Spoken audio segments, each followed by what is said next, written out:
Bonjour et bienvenue à ce bulletin de nouvelles locales de la MRC Montréal-Chapdelaine du 30 octobre 2021. En première manchette, je vous parle de la programmation du mois de novembre de la salle de spectacle de Debout-Mistassini. Je me suis entretenu avec le coordonnateur à la programmation, Michel-André Fradette. Donc, au mois de novembre, on a 8 spectacles. Ça commence avec Salut Claude le 6 novembre à 20h. Donc, Salut Claude, c'est un théâtre musical présenté par 4 comédiens chanteurs qui font le tour de l'œuvre et des grands succès de Claude Léveillé. Donc, pour les amateurs, pour le découvrir ou le redécouvrir, c'est le moment rêvé. Pour le deuxième spectacle, on reçoit Jeannie et Martiaux le 11 novembre. Jeannie et Martiaux, ça, c'est les grands gagnants de la deuxième saison de Révolution à TVA. Donc, ils nous font leur duo de danse. Ce qui est intéressant, c'est qu'ils vont intégrer des élèves, des danseurs, danseuses locaux des 2 écoles qu'on a ici, dont Madilutte et Studio Nord. Donc, ils intègrent en première partie, ils intègrent dans le spectacle. Donc, ça va être très intéressant à voir.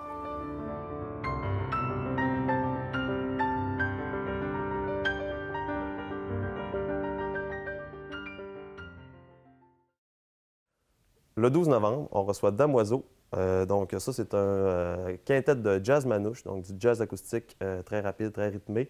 Ce spectacle-là va être en formule cabaret, dans le foyer de la salle, avec service de bar. Donc, une ambiance différente de la salle. Pour les gens qui aiment le jazz acoustique qui bouge, ça va être festif, ça va être la fête. Samedi, le 13 novembre, on reçoit Patrice Michaud, une de nos grosses têtes d'affiche. Il n'y a plus besoin de présentation. C'est quelqu'un qui a fait plusieurs hits au courant des dernières années. Donc là, il vient nous présenter son dernier album, quatrième album, Grand Voyage désorganisé. Venez le voir, les billets s'envolent vite. Jeudi, le 18 novembre, on reçoit la pièce de théâtre King Dave. En fait, c'est la pièce de théâtre King Dave qui va être présentée à la salle. Donc ça, c'est un solo au théâtre. Vous avez probablement pu la voir. Il y a une adaptation au cinéma en 2016 faite par Alexandre Goyette. Il y a eu beaucoup ça a été beaucoup publicisé. Il y a eu un succès là-dessus. Donc là, c'est la version théâtre soutenue par English Major. Donc c'est l'histoire d'un jeune homme qui, suite à une succession de mauvaises décisions, perd le contrôle de sa vie. Fait qu'on le suit au travers de tout ça. Et venez voir pour savoir où ça va vous mener. Où ça va le mener. Qui m'appartient.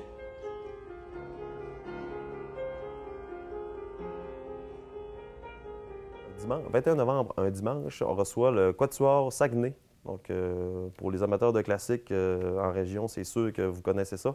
Le Quatuor Saguenay va venir nous présenter les pièces de leur prochain album. Ça inclut du Mendelssohn, du Ravel et du Soliman.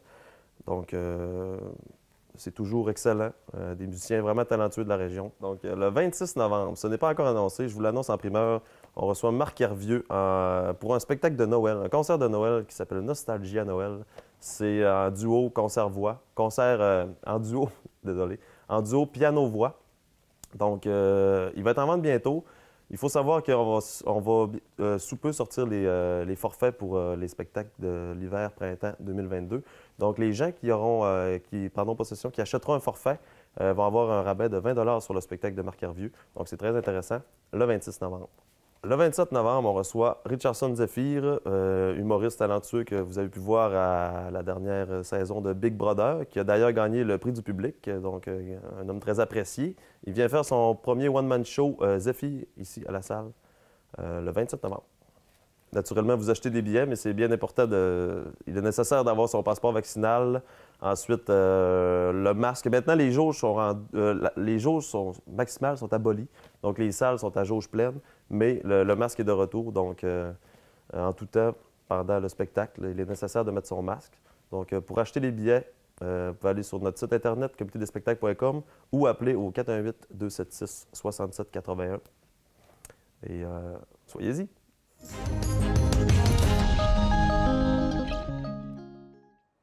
J'ai discuté cette semaine avec le maire sortant de la ville de Debout-Mistassini, M. Pascal Cloutier. Donc, on a fait un retour sur les 4 dernières années de son mandat, sur les réalisations importantes qui ont eu lieu durant ces années et aussi sur ses projets futurs. Donc, je vous laisse regarder notre entretien.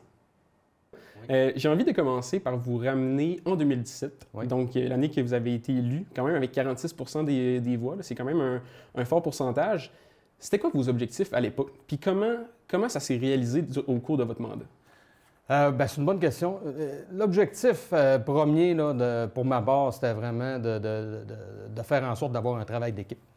Puis, tu sais, souvent, les gens me disent aujourd'hui, puis très positivement, j'ai eu beaucoup de messages là, dans les derniers temps. Puis, je pense que c'est ce qui a fait la différence. Donc, moi, le travail d'équipe, pour moi, là, ça fait partie vraiment de mes valeurs.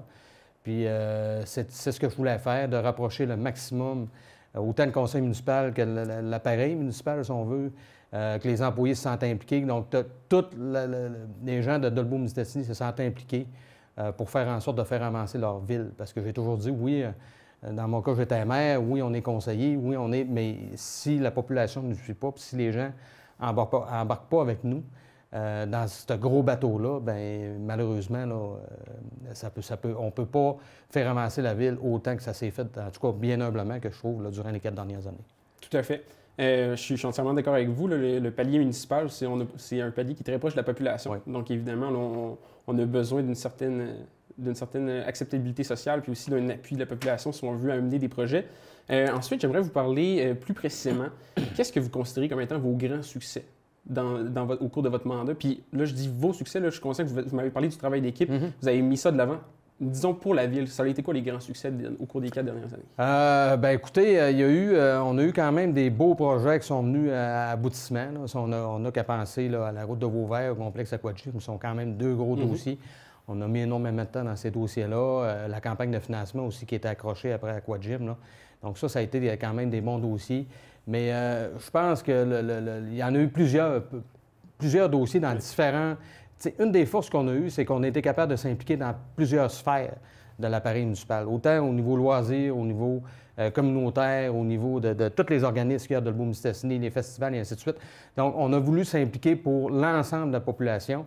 Et puis ça a donné des petits un peu partout. Donc ça, là, c'est ce qui est intéressant dans ce qu'on a fait. Puis moi, en tout cas, c'est ce que j'aimais. J'aimais ça arriver dans une journée, puis avoir là, quand même des dossiers très diversifiés. Bien, pour moi, pour ma part, c'était pas un problème. Au contraire, j'étais content de voir qu'on pouvait faire avancer l'ensemble de la population, l'ensemble des intervenants de la ville de Dolbeau-Mistassini. Oui, c'est ça. C'est un milieu qui touche à beaucoup de choses, Oui. à beaucoup de sphères différentes, Clairement. puis il y a beaucoup de besoins à combler. Oui.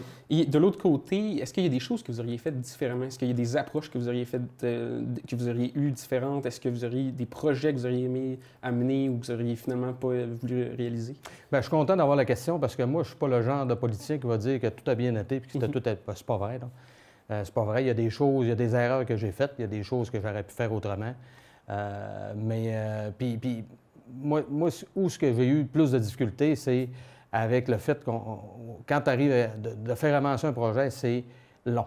C'est compliqué et c'est long parce qu'on fait affaire avec plusieurs paliers et entre autres avec les paliers gouvernementaux. Là, au niveau provincial, fédéral, c'est épouvantable le temps qu'on peut perdre. Là, je l'ai dénoncé puis je le dénonce encore. Il va falloir que vraiment, à un moment donné, le gouvernement parle souvent d'alléger ce système-là. Mais moi, dans les 4 dernières années, je n'ai pas vu que ça s'est allégé. Au contraire, ça l'a augmenté. Donc ça, les formulaires, les ci, les ça, écoutez, j'ai toujours dit la fameuse tour d'Astérix, là. Oui. On est exactement là un par pas à l'autre. Donc ça, ça a venu compliquer les choses, clairement. Ça a fait en sorte là, qu'il y a des projets que, malheureusement, qui n'ont pas avancé aussi vite qu'on aurait voulu, des choses que peut-être qu'on aurait pu annoncer qui ne se sont pas faites à cause de ça, puis à cause, peut-être des circonstances aussi. Oui. Peut-être que moi-même, il y a peut-être des choses que j'aurais dû faire autrement, là, mais je pense que... Mais effectivement, il y a ce côté-là qui était plus difficile. Vous parliez tout à l'heure de l'esprit d'équipe, de travailler ensemble, travailler en équipe. Comment ça se passait l'ambiance au sein du conseil? Parce que vous avez été maire là, pendant 4 ans, vous avez travaillé avec certaines personnes pendant 4 ans. Comment ça s'est déroulé? Moi, j'ai toujours dit, tu sais, j'ai toujours parlé « on » parce que c'est une équipe. Puis je l'ai dit tantôt, le maire et les conseillers. Parce que les gens, il faut qu'ils comprennent une chose, c'est que souvent, les gens pensent que le maire décide tout seul.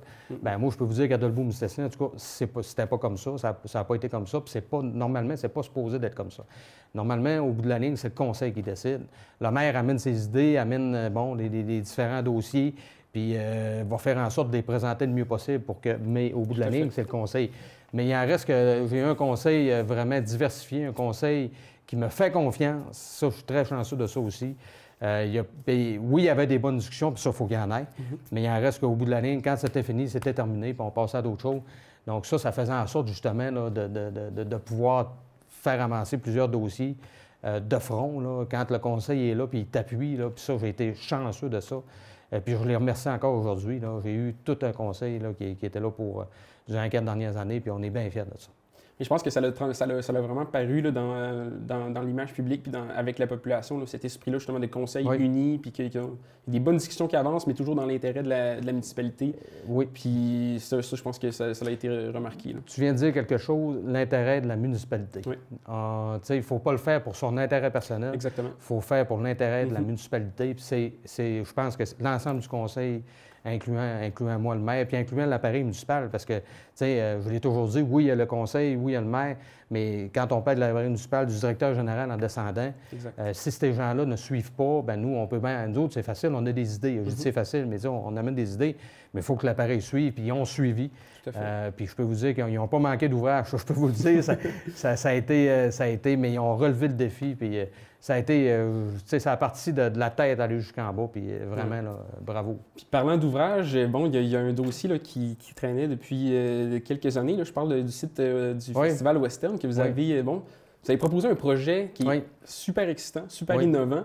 Est-ce que c'est un peu l'héritage que vous avez envie de laisser, ce projet-là, à votre marque, à la Ville de Dolbeau? Bien, écoutez, oui, ben, ça peut faire partie, effectivement. Je suis très fier de ça. C'est un dossier, là, nous, quand on est arrivé au conseil, au départ, on sait que le site du Festival Western, déjà là, c'est une problématique. Donc, au niveau du vandalisme, puis s'il y avait encore des bâtiments.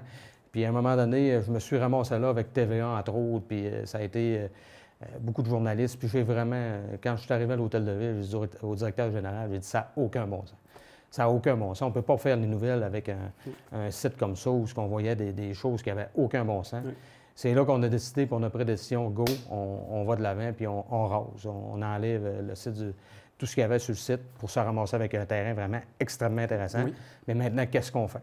Donc, nous, ce qu'on a voulu faire, c'est d'amener, si on veut, de faire comme une bougie d'allumage pour faire en sorte là, que des promoteurs puissent s'intéresser encore plus à ce site-là. Parce qu'un site vacant comme ça, oui, on peut bien dire demain, on vend ça pour des terrains, mais on voulait rajouter on voulait une valeur ajoutée. Une plus-value. Puis tout ça, de fil en aiguille, bien, moi, j'avais des discussions, entre autres, avec le groupe Remabec, Roger Paris, qui est originaire ici de Dolbeau-Mistassini, qui s'est toujours impliqué dans sa communauté. Puis il me dit, puis c'est là qu'il est arrivé l'idée d'avoir un partenariat avec Saputo. Fait que c'est là des discussions avec eux. Puis aussi, il y avait toute l'idée d'aller vers les Jeux du Québec. Parce qu'à ce moment-là aussi, on disait, bon, bien écoute, on avait déposé notre candidature pour les Jeux du Québec. Puis ça nous prenait un site aussi où on pouvait faire des installations additionnelles. Ça, on s'est retiré, mais il en reste que le dossier avec Saputo a continué. Puis là, puis pour mettre de l'enrobage autour de ce terrain-là, on a dit quelle problématique qu'on a dans le Dolbeau-Mistassini. Terrain de balle, les problématiques. Terrain de soccer, bien ça se règle avec le terrain Saputo. Les decks hockey, on le sait, il y a un engouement problématique de fait que, disponibilité, volleyball de plage avec la rivière et ainsi de suite, puis c'est une demande qu'on avait. Fait que c'est de là qu'il est venu cette idée-là. Ça a été travaillé, ça a été quand même un bon dossier. On est revenu à table à dessin, présenter ça au conseil, présenter ça à des intervenants. On avait mandaté une firme pour nous aider là-dedans. Mais on était content de pouvoir l'annoncer avant la fin du mandat, là, parce que... Puis je pense que à partir de ce moment-là, moi, je peux vous dire qu'il y a des promoteurs, il y en a beaucoup qui ont cogné à la porte. Puis ça va être un site exceptionnel. Quand ça va être fait, puis après ça, tout ce qui va pouvoir s'attacher autour de ça. Là. Puis, tu sais, ce qu'on lance comme idée, ce qu'on a lancé comme idée aussi, c'est de faire affaire avec du privé. Qu'une ville devienne... Parce qu'on sait, une ville, on en a déjà beaucoup à s'occuper. Donc là, on a dit, bien, un partenariat avec le privé, mais en déposant des projets éventuels. Donc, déposez-nous un projet, puis on va le regarder. Ça peut être un volet touristique, un volet résidentiel, un volet des comptes, peu importe. Là, il y a toutes sortes d'idées qui peuvent être amenées. Puis moi, je suis certain qu'il va y avoir des beaux projets qui vont être déposés. Effectivement, c'est un très beau projet. Puis félicitations à vous et votre équipe d'avoir réalisé ça.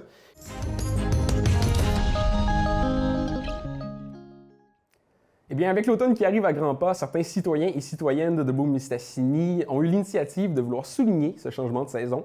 Eh bien, c'est aujourd'hui, ce 30 octobre, entre 11h et 16h, que vous aurez la chance, au centre de Miski, d'aller faire de la marche, de la randonnée, du vélo de montagne, de profiter de feux, d'un souper et de kiosques de dégustation de bière de la microbrasserie Le Coureur des Bois. 30 octobre à Domiski, c'est la fête automnale afin de découvrir notre beau centre de plein air, autant le vélo de montagne, la marche, la course. On invite pas mal toute la population à venir en famille, les enfants à faire une petite randonnée, tout ça. C'est vraiment une journée qui se veut festive, familiale, tout ça. On a fait plusieurs centres de vélo de montagne cet été, puis on voyait l'engouement après la randonnée, tout ça, un petit feu, des gens qui jasent, le plaisir et tout. Fait qu'on avait le goût de reproduire ça ici un petit peu. On espère que la température va être de notre côté, puis on a choisi cette fin de semaine-là. Peut-être que l'an prochain, ce sera une autre date, mais pour cette année, c'est ça. Puis on invite les gens à venir nous rejoindre. Bon, on a décidé de lancer ça. On était une petite gang, on a eu cette idée-là. J'ai dit, je vais de l'avant, on propose, puis on verra ce que ça donne. Fait que comme première année, on se dit que ça va être ça bien à la bonne franquette, comme on dit. Puis on va avoir un dîner commandité par Dufault Construction. Et les gens pourront rester après, comme je disais tout à l'heure, autour du feu, prendre une bière du Coureur des Bois. De 11h à 4h, on invite les gens à venir faire, comme je l'ai dit tout à l'heure, petite randonnée de vélo, montagne, à pied, avec les enfants. Il n'y a rien de stressant, c'est pas de compétition, rien. S'il y en a qui veulent faire du vélo et de la course, marcher, passer la journée ici, il y aura un dîner, des feux pour se réchauffer. On aura accès aux salles de bain également. Puis, c'est pas mal tout pour ça. Venir profiter de notre beau centre de vélo. Je sais qu'il y en a plein ici, là, gars, on reste pas loin, puis il y en a plein qui sont jamais venus marcher, faire du vélo dans nos belles pistes. Cet été, là, tout a été vraiment aménagé comme il faut. Puis c'est pas gênant du tout là, de venir ici, faire un petit 5 minutes de route pour passer une belle journée en plein air en famille. Là, c'est très agréable.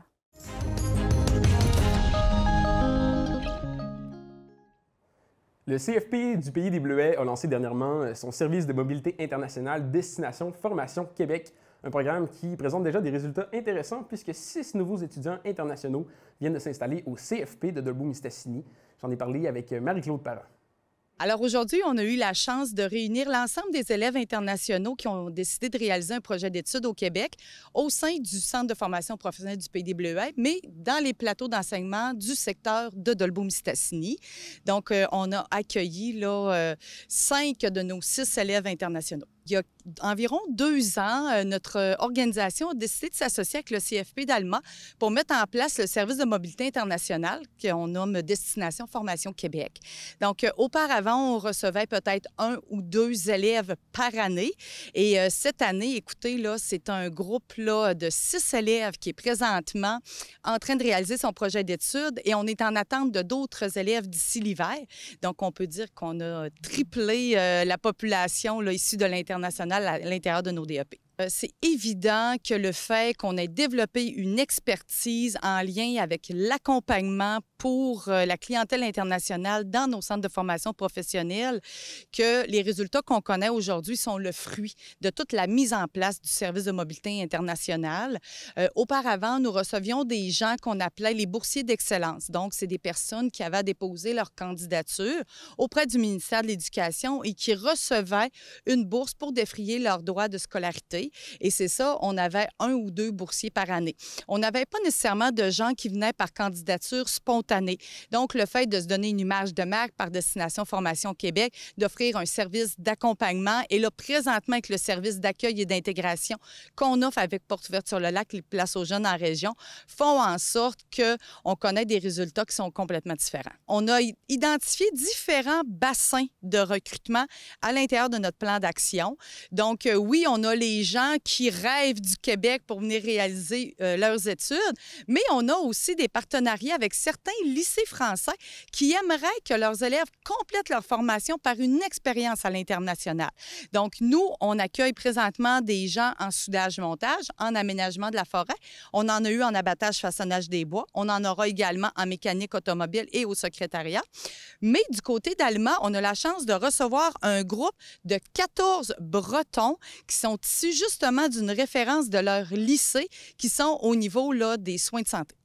ce qu'il faut comprendre dans l'accompagnement d'un élève international qui veut venir étudier ici, c'est qu'il y a comme deux voies d'accès.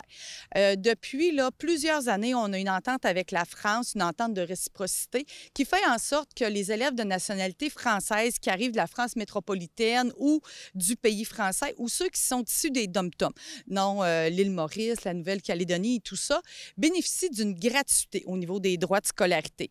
Mais ceux qui viennent de la Belgique, de l'Amérique du Sud, de l'Afrique, doivent défrayer leurs droits de scolarité. Donc, c'est pour ça qu'on recevait des boursiers, parce que lorsqu'on regarde notre éventail de formation, mais certaines personnes vont défrayer entre 17 000 et 52 000 pour venir suivre une formation professionnelle ici, donc pour avoir accès à un DEP. Et ces frais-là n'incluent pas tous les frais d'hébergement durant toute la durée des études. Donc, c'est pour ça que le service de mobilité internationale les aide aussi à avoir les meilleures options possibles pour les aider à réaliser leur projet d'études. Ce qui explique que, vu qu'on a une présence plus grande en France, qu'on reçoit également plus d'élèves issus de la nationalité française. Alors moi, je m'appelle Dylan, j'ai 24 ans et je viens de France. Plus exactement dans le centre de la France, dans le Loir-et-Cher. Je suis venu ici pour étudier en environnement. Donc là, actuellement, je fais un aménagement des milieux naturels. C'est un bon tremplin pour moi qui souhaite étudier énormément l'environnement et protéger la faune et la flore. Et je veux faire ça à travers le monde. Du coup, c'est pour ça que je suis venu ici. C'est un bon tremplin pour commencer. Parce que je me disais que je voulais énormément protéger la nature, mais pas que dans mon pays d'origine. Je voulais également permettre de pouvoir voyager à travers le monde, m'enrichir de la culture et Dolbeau, c'était un bon moyen de commencer, et surtout grâce au CFP qui était ici, qui me permettait énormément de pouvoir étudier ce que je souhaitais. C'est vraiment une très bonne formation, je pense pas que j'aurais pu trouver un équivalent en France. Des professeurs que je trouve très impliqués dans ce qu'ils font, très passionnés. Je les sens vraiment à l'aise avec les élèves, vraiment proches d'eux. C'est pas vraiment la même chose j'aurais pas trouvé la même chose en France. Et la manière d'étudier aussi est assez différente. Je trouve que c'est beaucoup plus adapté pour le monde du professionnel, pour le monde professionnel. Moi, je m'appelle Nicolas. Je viens de Belgique, francophone, et j'ai grandi à une grosse quarantaine de kilomètres au sud de Bruxelles. Je me suis rendu compte il y a quelques temps déjà que la soudure m'intéressait. Je viens pour la soudure en fait, et j'étais arrivé à un stade dans ma vie où je voulais une réorientation scolaire, et c'est là que je suis tombé sur la formation ici au Québec, ce qui m'a plu, et j'ai décidé de franchir le pas en fait, tout simplement. Et vu que venir au Québec ici était un peu un rêve, autant joindre l'utile à l'agréable comme on dit, et j'ai décidé de venir quoi. Il y a quelques années, j'étais déjà venu en vacances autour de Québec, Montréal, etc. Et j'étais un peu tombé amoureux quand même du Québec en fait. Et je m'étais toujours dit, j'aimerais bien revenir en fait, que ce soit pour le tourisme ou pour y vivre carrément. Et ici, je me suis entre guillemets servi d'une formation qui m'intéressait pour revenir ici quoi. Donc j'aimerais bien quand même rester vivre sur place si j'en ai la possibilité, oui. Moi, je m'appelle Maxime Noz, j'ai 26 ans et j'arrive de France, dans le sud-ouest, à côté de Bordeaux. Là, je suis venu faire une formation de soudage-montage et puis travailler et m'installer au Québec. Genre, moi, je chasse et je pêche beaucoup et je fais beaucoup de 4 roues, de moto et tout. Et ici, c'est vraiment plus facile d'en faire comparé à en France. En France, il y a beaucoup de lois et il y a beaucoup d'interdictions qu'ici, il n'y a pas, tu vois.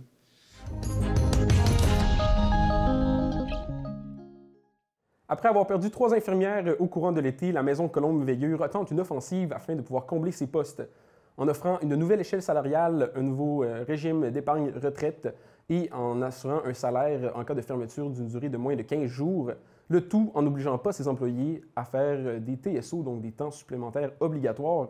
La Maison espère pouvoir trouver les candidats idéaux pour combler ces postes. La Maison, on vit quand même une problématique majeure depuis la mi-juillet, c'est-à-dire qu'on est fermé, une fermeture avec comme raison principale et la seule raison, c'est qu'on manque de personnel infirmier. Il reste encore à ce jour 3 infirmières toujours intéressées et liées à la maison, et le reste de l'équipe est encore en place, ce qui nous permet de rester optimistes. Par contre, le temps joue contre nous et nous ne pourrons maintenir cette disponibilité encore longtemps. Ainsi, dès que nos nouvelles offensives de recrutement auront permis l'ajout de 3 nouvelles infirmières, nous pourrons alors redémarrer nos opérations. Devant cette grave situation, le conseil d'administration a accepté de bonifier les conditions de travail offertes au personnel soignant en adoptant une nouvelle échelle salariale qui amène entre autres le salaire des infirmières auxiliaires et des préposés aux bénéficiaires au niveau de celui offert par le réseau de la santé. De plus, comme de façon sporadique, la maison connaît des périodes de fermeture dues à un manque de patients, il a été convenu que pendant toutes les fermetures de moins de 15 jours, le personnel serait tout de même rémunéré comme s'il était au travail. Si on ajoute à cela l'implantation d'un régime d'épargne retraite et que notre personnel de la maison n'est jamais requis de faire de temps supplémentaire obligatoire, nous considérons que nos offres d'emploi deviennent des plus alléchantes. Il ne faut pas oublier ce qui a toujours été la grande force d'attraction pour le personnel à la Maison Colombe-Veilleux, c'est l'ambiance chaleureuse qui permet au personnel soignant de prendre le temps d'accompagner le malade et sa famille et de lui prodiguer des soins de qualité dans un contexte de grande sérénité. C'est un peu le message qu'on veut passer, c'est que malgré les difficultés de recrutement, malgré tout ça, il reste un fait que ceux qui travaillent à la maison, qui ont travaillé à la maison, peuvent en témoigner. C'est qu'on a quand même une organisation qui est solide, qui offre à tout le personnel qui travaille des possibilités d'exploiter leur vocation là, au maximum dans un contexte intéressant. Et c'est ça le message qu'on veut passer. Puis on espère que il va être entendu, évidemment, par ceux qui pourraient répondre à ces offres-là. D'ailleurs, il va y avoir une offensive dans toutes les ressources d'offres d'emploi. C'est un peu la nouvelle image, une nouvelle offensive qu'on veut faire. Et on a mis que ça serait déployé d'ici le 7 novembre, au plus tard le 7 novembre, mais dès aujourd'hui, cette offensive-là est déployée. Dans tous les médias sociaux, dans toutes les plateformes possibles d'offres d'emploi. Donc, on espère que ça va porter fruit.